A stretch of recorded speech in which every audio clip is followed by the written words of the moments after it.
அன்பானவர்களே, மனிதன் ஆண்டவரை எந்த விஷயத்துலையுமே சோதிக்க முடியாது. ஆனால் ஒரே ஒரு விஷயத்தில் சோதிச்சு பார்க்கலான்னு சொல்லி பைபிள் சொல்லுது.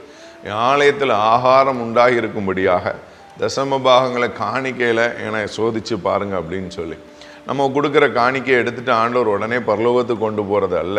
ஆண்டவர் இங்கே வைத்திருக்கிற ஊழியங்கள், ஆலயங்கள், ஏழை மக்கள் சாப்பிட்றது, இந்த மாதிரி காரியங்களுக்காக ஆண்டவர் இதை நியமித்து வைத்திருக்கிறார். நான் ஆசீர்வதிக்கப்படணுமா? நம்ம ஆண்டவருக்கு சரியாக செஞ்சோம் அப்படின்னா நிச்சயமாக ஆசீர்வதிக்கப்படும். நாங்களே செய்கிற சின்ன ஊழியத்தில் வர்ற காணிக்கைகளில் 10ல் 1 எடுத்து நம்மளை விட கஷ்டப்படுற ஊழியர்களுக்கு கொடுக்கறது வழக்கம். சில மாதம் கொடுக்க முடியாத சூழ்நிலை வரும். அதை நம்ம கொடுக்காத மாதத்தில் பார்த்திங்கன்னா அது பயங்கர டைட்டாக இருக்கும். ஆண்டவருக்கு நம்ம செய்யும்போது அது நிச்சயமாய் ஒரு ஆசீர்வாதத்தை கட்டளையிடுவார் தேவன். எனக்கு தெரிஞ்ச ஒரு ஆசிரியர், அவர் சொல்லுவார், ஆண்டவருக்குன்னு கொடுக்கும்போது ஆஸ்பத்திரி செலவே வராது. சில மாதம் கொடுக்க மனசு இருக்காது, அந்த மாதங்கள் ஆஸ்பத்திரி செலவு வரும்னு சொல்லுவார். அதனால் நம்முடைய வாழ்க்கையில் பைபிள் தெளிவாக சொல்லியிருக்கு, ஆண்டவரை இதில் ஒன்றுலையும் தான் சோதித்து பார்க்க முடியும், வேறு எதுலேயுமே இல்லை. அவர் வானத்தின் பலகணிகளை திறந்து உங்களை ஆசீர்வதிப்பேன்னு சொல்கிறாரு.